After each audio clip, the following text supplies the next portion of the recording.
ওম শান্তি।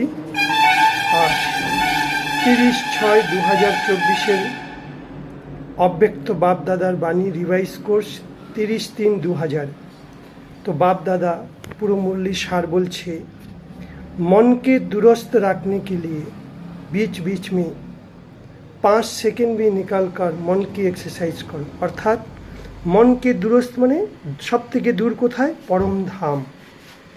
मन की परम धाम নিয়ে চলে যাও मन बुद्धि के, আর আমি আর বাবা অনুভব করো।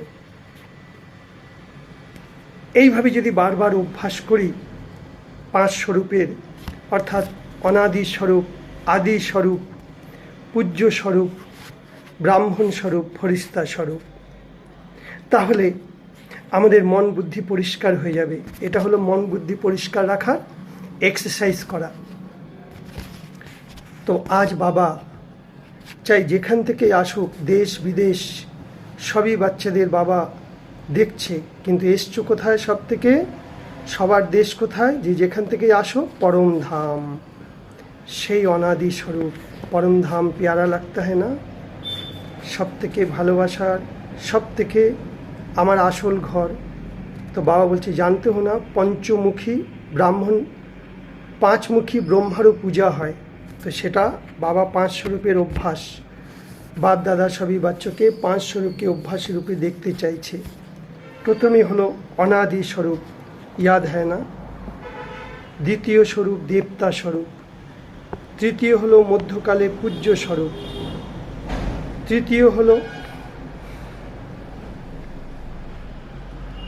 তৃতীয় পূজ্য স্বরূপ, চতুর্থ হলো সঙ্গমযোগী ব্রাহ্মণ স্বরূপ, আর 5 লাস্টে হলো ফরিস্তা স্বরূপ। বাবা বলছে এই 5 স্বরূপের অভ্যাস কত ভালো। জব চাহে, যখন চাও, যেমনভাবে পারো এই 5 স্বরূপের স্থিতিতে স্থিত হয়ে যাও। মনে ভেবেছো আর অনুভব করো। এটা হলো রুহানি মনের এক্সারসাইজ। যেমন আজকালকার দুনিয়ার লোকের এক্সারসাইজ করে না, ঠিক সেরকম মনের এক্সারসাইজ। চলতে ফিরতে মন কি এই এক্সারসাইজ সবাই করতে থাকো। এর জন্য কোনো টাইমের দরকার নেই, 5 সেকেন্ড বের করো সময়। ফের বাবা বলছে কি, অনেকে কমপ্লেন করে যে মন কি ভিন্ন ভিন্ন কমপ্লেন আছে, কি ক্যা করে মন টিকে না, একাগ্র হয় না। তার কারণ কি? মনকে মন বানিয়ে দিয়েছো। মন মানে এই ওজন করি না আমরা, 250 গ্রাম শের পাও, হ্যাঁ, 40 কেজিতে 1 মন হয় আগেকার দিনে, এখন তো সব চেঞ্জ হয়ে গেছে। তো মন মানে ভারী, মনকে মন করে দাও মানে মনকে ভারী করে দাও, ছোট ছোট কথায়, ছোট ছোট টেনশন।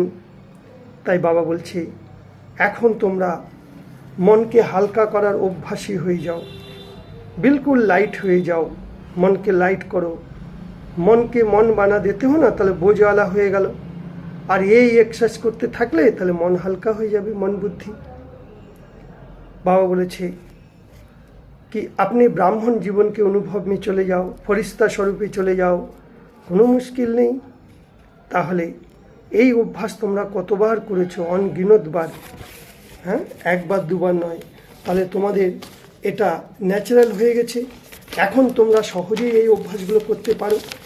তাই বাবা বলছে কি, রাউন্ড লাগাও, পায়ে চলতে চলতে করো।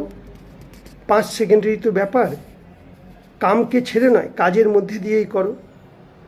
তো বাবা বলছে তোমরা যখন ভাষণ করো, কাউকে কোর্স করাও, তখন কি বলো? একদিকে তো বলো বিশ্বকে পরিবর্তন করবে, তোমরা মাস্টার সর্বশক্তিবান। তাহলে দ্বিতীয় তরফ নিজের মনকে, মন कहते हो মালিক है না, আত্মাকে মালিক। মনকে কে চালাচ্ছে? আত্মা চালাচ্ছে। তোমরা মাস্টার সর্বশক্তিবান, তাহলে মুশকিল কোথায়? তো বাবা বলেছে অনেক সময় তোমরা বলো আমার মন মানছে না, আমার মন স্থির নেই। বাবা বলছে এই খেলে দেখে বাবা হাসছে, বলে মন মে कोई भी बात आती है तो बाप दादा দেখে 3টে লকির, মানে লকির মানে দাগ। এক হলো জলের উপর দাগ লাগাও, সাথে সাথে মিটে যাবে জল। দ্বিতীয় হলো কাগজ বা স্লেটের উপর লেখো, তাহলে সে দাগ কিছুটা থেকে যাবে, পুরোপুরি মুছবে না। আর তৃতীয় লক্ষ্য হলো পাথর, পাথরের মতো দাগ লেগে রাখো, তো পাথর সে দাগ থেকে যাবে।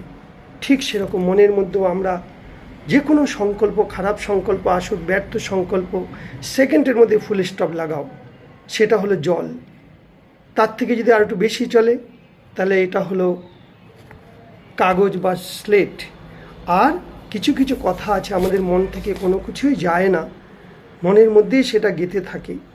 তাই শিব বাবা আজ বলছে প্রতিজ্ঞা করো, সেকেন্ডের মধ্যে ফুল স্টপ লাগিয়ে জলের মতো সেটাকে মিটিয়ে দেব।